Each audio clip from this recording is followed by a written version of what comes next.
한국당 경남 창원 의창구 출신 박한수 의원입니다. 저는 오늘 우리 대한민국의 망국병인 사회정치 갈등과 편가르기에 대해서 말씀을 드릴까 합니다. 최근 우리 사회를 보면서 많은 뜻있는 분들이 정말 대한민국의 미래 희망이 있는가 하는 의구심을 가지고 있습니다. 정치 지도자들이 막말로 철천지 원수처럼 죽기 살기식으로 싸우고 사회 갈등을 치유해야 할 정치가 오히려 사회를 온통 싸움판으로 만들어가고 있기 때문입니다. 어느 사회든지 갈등이 없을 수는 없습니다. 그러나 우리처럼 국민은 안중에도 없고 전 현직 대통령을 비롯해서 여야 정치 지도자들이 편을 갈라서 골목 싸움하듯이 원수처럼 싸우는 나라, 이 세상에 저는 없다고 생각합니다. 총리께 묻겠습니다.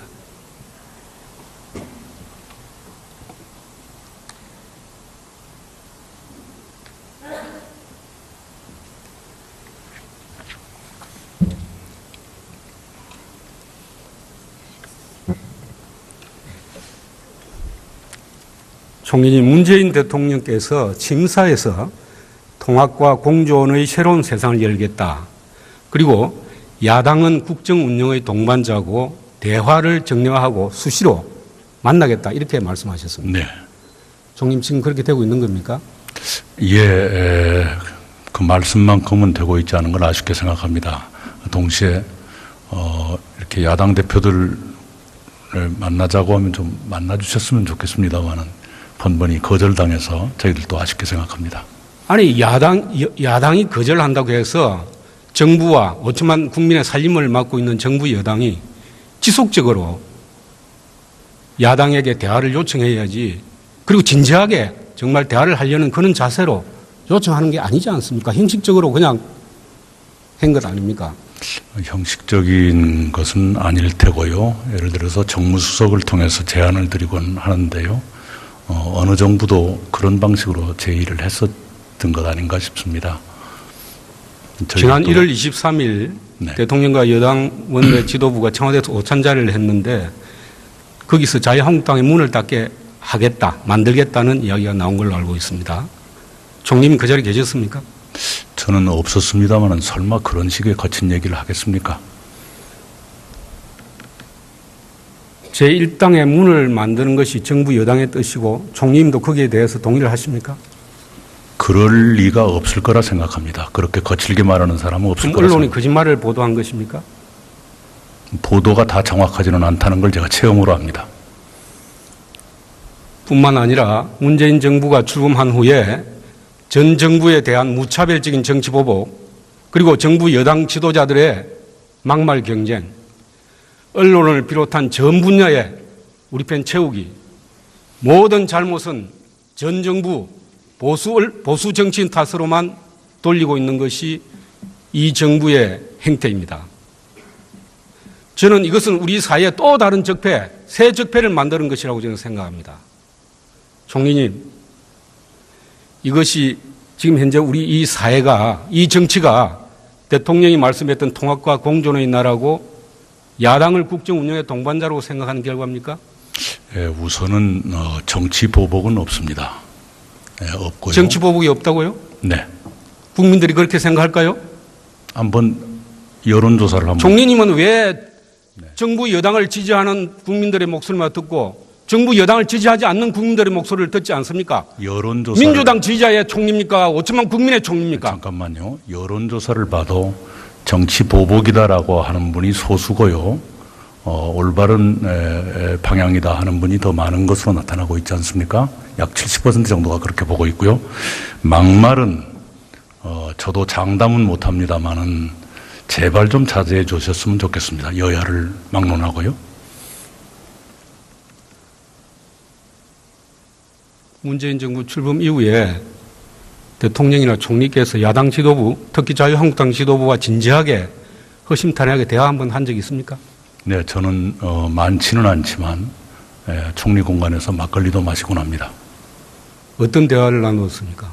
뭐 여러 가지 얘기를 하고요. 언제 몇 번 하셨습니까? 최소한 3번은 기억이 납니다. 몇 번은 거절당했고요. 지난주에는 총리 인사청문위원회에서 저를 호되게 야단치셨던 의원님들 모시고 막걸리 몇 잔 나누면서 그 시절 얘기도 했었습니다. 117명의 국회의원이 소속된 자유한국당을 원수처럼 청산 대상으로 보면서 어떻게 협치를 이야기하고 또 어떻게 국정을 이끌겠다는 것인지 언제까지 이렇게 갈 겁니까? 의원님들을 청산 대상으로 보고 있는 사람이 누구일까요? 그렇지 않습니다. 북한 지도자나 외국 지도자들은 찾아가면서 온갖 노력을 기울이면서 왜 가까이 있는 자유한국당 지도자들 만나서 허심탄회하게 이야기 못합니까? 네, 거듭 말씀이 반복되는데요. 만나자고 제안을 드리면 응해 주십시오. 가장 핍박받았던 우리 김대중 대통령께서는 국민 통합을 위해서 노력 많이 하셨습니다. 취임사에서 절대 정치 보복하지 않겠다고 했고 또 실제로 전두환 노태우 대통령 사면을 직접 건의를 했습니다. 넬슨 만델라 대통령 27년 감옥에 있었지만은 그걸 모두 용서하고 나라를 통합으로 이끌었습니다. 알고 계시죠? 네. 과거 때려잡기식 이 인적 청산, 이게 적폐청산이 저는 아닙니다. 총리님 아시다시피 적폐청산이라는 것은 정말 제도를 개혁하고 사회를 개혁하는 것이고 그것은 정부 여당만 가지고 되는 건 아니죠. 여야 협치를 통해서 가능한 겁니다. 그렇죠? 네, 정부 각 부처에서 하는 적폐청산은 지금 의원님 말씀하신 그 제도와 관행이나 정책의 개선 이것에 몰두하고 있고요. 검찰만은 여러 가지 불법적인 일을 조사하고 있는데요. 기획해서 조사하고 있는 것은 없는 것으로 알고 있습니다. 아시다시피 언론의 취재라든가 관계자들의 새로운 지원이 총리님의 그 말씀을 우리 국민 중에 몇 %가 신뢰를 하겠습니까? 한번 여론조사를 해봤으면 좋겠습니다. 그리고 검찰을 정부가 어떻게 할 것이다라고 생각하는 것 자체가 저로서는 좀 납득이 안 됩니다. 그런 일 지금 없습니다. 대통령과 정부는 이제 국가와 나라를 위해서 정말 기본적으로 인식을 바꿔야 된다고 저는 생각합니다. 이제 자유한국당을 국정 파트너로 인정해야 된다고 생각합니다. 네, 당연히 그렇게 해야 되고요. 그 다음에 제발 좀 과거 비리가 더 안 나왔으면 좋겠습니다. 그리고 총리님, 그러면은 그렇게 생각하신다고 하면은 올 여야 지도자 모인 자리에서 진정한 협치 약속하고 평창 올림픽 끝나고 나면은 대통령께 네. 자유한국당 지도자들 허심탄회하게 만나서 대화하고 앞으로 정리하도록 건의하실 용의가 네, 있습니다. 건의드리겠습니다. 마지막으로 한 가지만 더 질문하겠습니다. 권성동 의원께서 개헌에 대해서 네. 대통령께서 4년 중임제 권력 구조에 대한 제안을 했기 때문에 민주당이 의원들이 굉장히 활성화되지 못하고 있다. 권력 구조에 대해서. 그런데 총리께서 그 부분에 대하여 여야가 합의하면 따르겠다고 하셨는데 그거 다시 확인해도 됩니까? 네, 국회에서 합의해 주시면 언제든지 따를 용의가 있습니다. 그렇게 해야 여야가 개헌에 대한 활발한 논의가 가능한 거죠. 진작부터 그렇게 했습니다. 네. 들어가셔도 좋습니다. 네.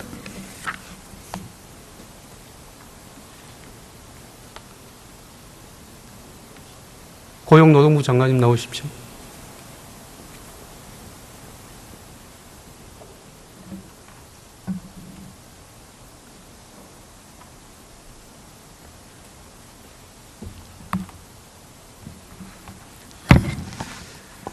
장관님, 저는 정부의 소득주도 성장 정책이 이미 실패했다고 생각합니다. 그 대표적인 사례가 일자리 정책 그리고 최저임금 정책이라고 생각합니다.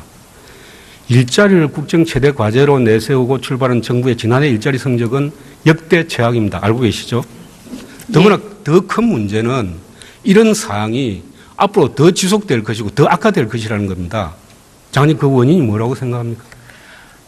의원님 죄송하지만 일자리 지금 나타나는 거는 문재인 정부 들어서 지금 8개월의 성적표가 아니라 그동안 10년에 대한 우리나라 경제 양극화, 소득 양극화로 인한 일자리가 많이 줄었기 때문에 우리나라 저임금 노동자들이 23.5%를 차지하고 있는 그런 거라고 생각을 합니다. 장관님, 또 다음 전 정부 탓이네요. 아닙니다. 어떻게든 반드시 이 정부의 관료 모든 정치 지도자들은 모두가 전 정부 탓이고 잘못한 것은 모두가 보수 정치인 탓이고 그런 거 아닙니까? 의원님께서도 그 시장을 해보셔서 아시겠지만 모든 정책이 한두 달 사이 6개월에 나오는 게 아니라고 생각합니다.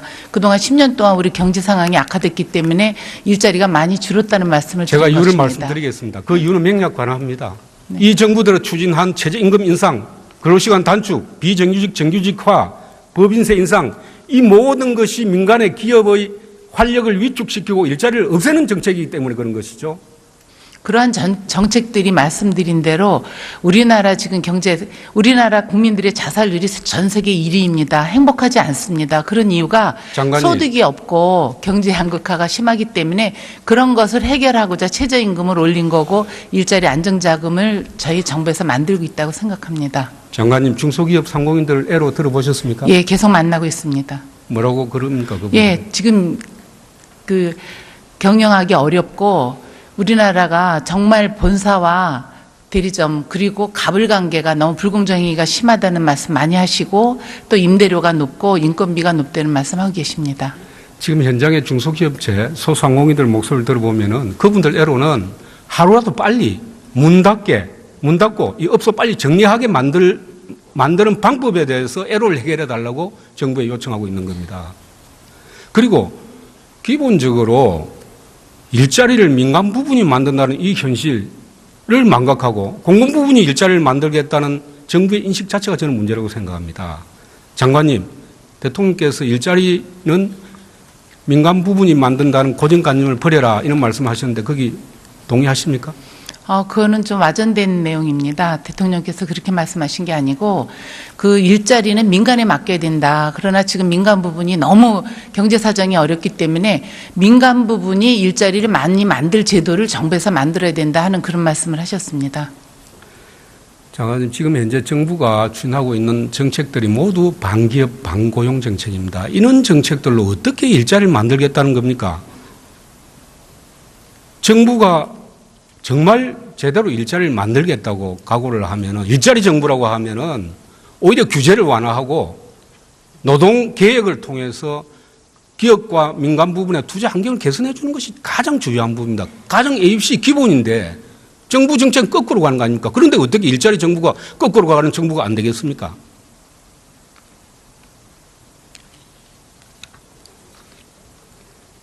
제가 지금 답변 드릴까요? 예, 혼자 말씀하시죠.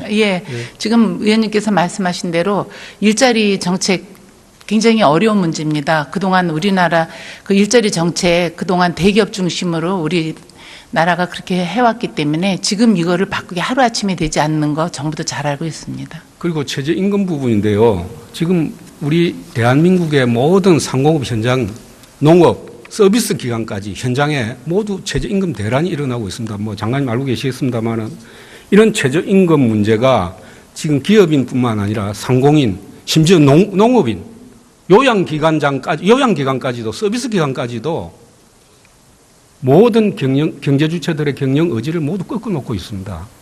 그런데 일자리가 생기지겠습니까? 그리고 정부가 내놓은 지원 대책이라고 하는 일자리 안정자금 무용지물입니다. 그 원인을 장관님 알고 계십니까? 저는 그 의원님 말씀하시는 거에 좀 생각이 좀 다르다고 생각합니다. 말씀하십시오. 예, 앞서 제가 말씀드린 대로 지금 우리나라의 저임금 근로자가 23.5%라면 아니, 임금 그걸 노동자가 말씀드린 게 아니고. 잠깐만 말씀드리겠습니다. 4명 중에 1명이 저임금 노동자입니다. 그대로 놔둬서 대한민국이 행복하지 않고 임금 왜곡이 될수록 우리 대한민국이 경제가 지금 내수가 전혀 살아나질 않고 있습니다.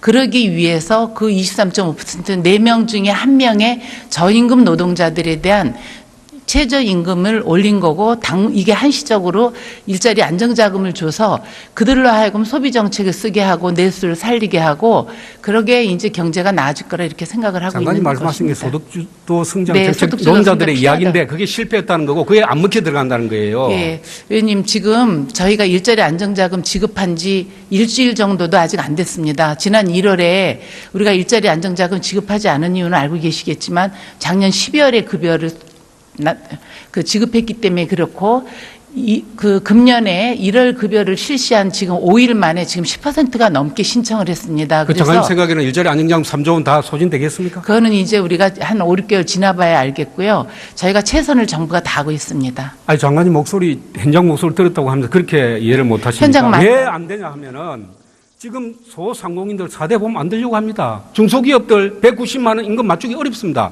안 타갑니다 이거. 그런데 장관들 총동원해가지고 이 일자리 안정자금 세일자로 다닌다고 이거 나가겠습니까? 저희 현장에 나가면 4대 예. 보험에 대한 부담을 갖고 있는 건 사실입니다. 그래서 정부가 새로 가입하는 사업장에는 90%까지 지원하는 내용을 그 사업주들께 설명을 하면 많이 가입을 하고 계십니다. 그럼 장관님 마지막으로 여쭤보겠습니다. 지금 그 단일 최저임금 제도, 지역별 직종별 차별화하는 문제라든지 최저임금 산입 범위 조정해야 된다는 현장의 목소리 알고 계시죠? 예, 들었습니다. 여기에 대해서 앞으로 정부에서 지금 어떻게 최저임금 대처하실지. 심의위원회에서 그 문제를 포함해서 지금 논의를 하고 있습니다. 거기서 노사공이 합의를 해서 넘어오면 정부에서 그 안을 적극적으로 검토하도록 하겠습니다. 저는 생각할 때 이제 기본적으로 일자리 정책도 그렇고 최저임금 정책에 대해서 정부가 기본적으로 전환해야 된다 생각합니다. 이대로 계속 진행된다고 하면은 대한민국 산업 전반, 이 제조뿐만 아니라 상공업 그리고 심지어 서비스업, 농업까지도 최저임금을 올리더라도 단계별을 올려야 되고 최저임금 올리는 것만 가지고 안 되고 기업의 투자 환경을 개선하는 정책을 같이 병행해 줘야 일자리가 생길 거 아닙니까? 예, 의원님 말씀에 동의하고요. 예. 2007년도에는 일자리 안정자금에 대한 최저임금이 지금보다 더 높고 정부가 지원하지 않았어도 한 6개월 정도 되니까 시장에서 안정을 했듯이 정부가 최선의 노력을 다하겠습니다. 그래서 장관님께서 최저임금 진행에 대해서 현장의 목소리를 정확하게 들어보시고 대안을 정부 정책으로 만들어 주시기 바랍니다. 예, 그렇게 하도록 하겠습니다. 예, 수고하셨습니다.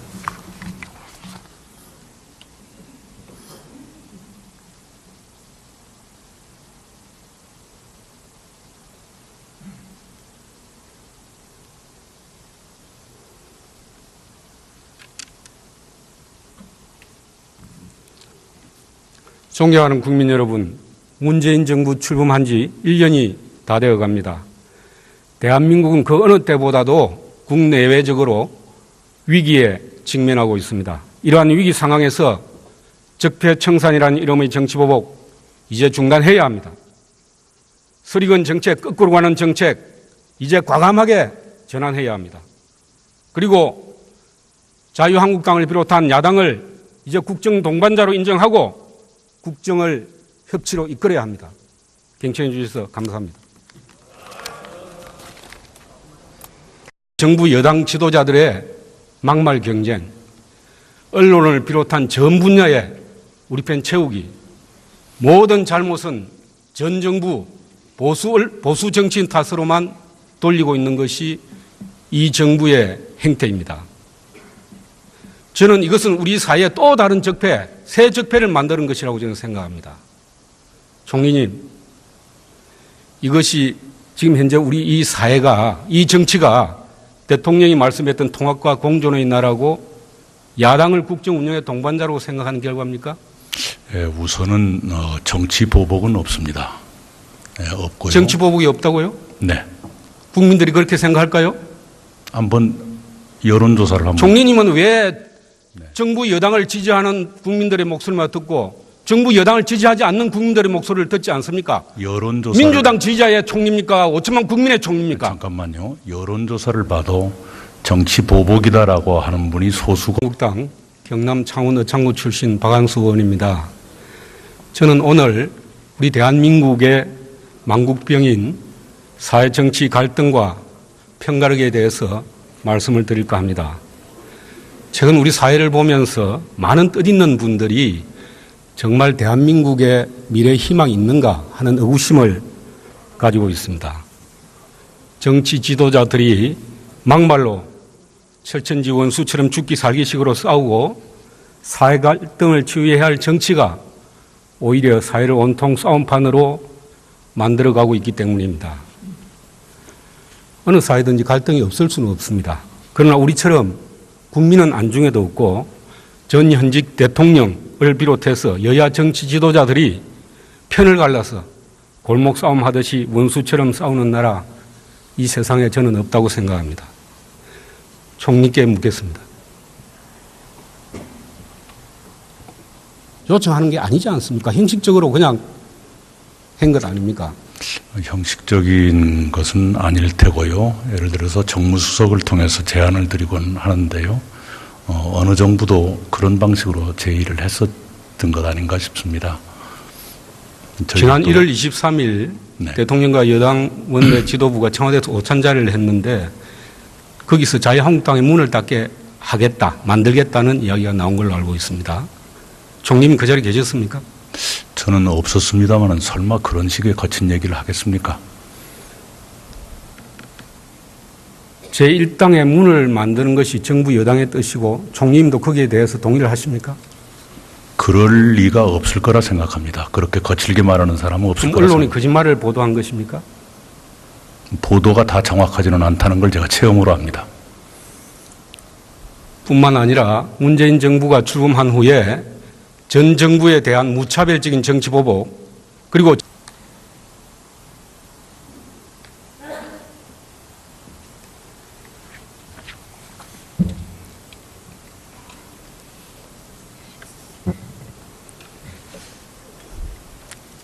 총리님, 문재인 대통령께서 침사에서 통합과 공존의 새로운 세상을 열겠다. 그리고 야당은 국정 운영의 동반자고 대화를 정량하고 수시로 만나겠다. 이렇게 말씀하셨습니다. 네. 총리님 지금 그렇게 되고 있는 겁니까? 예, 그 말씀만큼은 되고 있지 않은 걸 아쉽게 생각합니다. 동시에 이렇게 야당 대표들을 만나자고 하면 좀 만나주셨으면 좋겠습니다만은 번번이 거절당해서 저희들도 아쉽게 생각합니다. 아니 야당이 거절한다고 해서 정부와 5천만 국민의 살림을 맡고 있는 정부 여당이 지속적으로 야당에게 대화를 요청해야지. 그리고 진지하게 정말 대화를 하려는 그런 자세로 올바른 방향이다 하는 분이 더 많은 것으로 나타나고 있지 않습니까? 약 70% 정도가 그렇게 보고 있고요. 막말은 저도 장담은 못합니다만은 제발 좀 자제해 주셨으면 좋겠습니다. 여야를 막론하고요. 문재인 정부 출범 이후에 대통령이나 총리께서 야당 지도부, 특히 자유한국당 지도부와 진지하게 허심탄회하게 대화 한번 한 적이 있습니까? 네, 저는 많지는 않지만 총리 공간에서 막걸리도 마시곤 합니다. 어떤 대화를 나누었습니까? 뭐 여러 가지 얘기를 하고요. 언제 몇 번 하셨습니까? 최소한 3번은 기억이 납니다. 몇 번은 거절당했고요.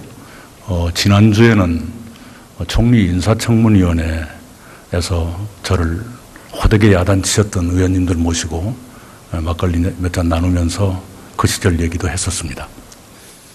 117명의 국회의원이 소속된 자유한국당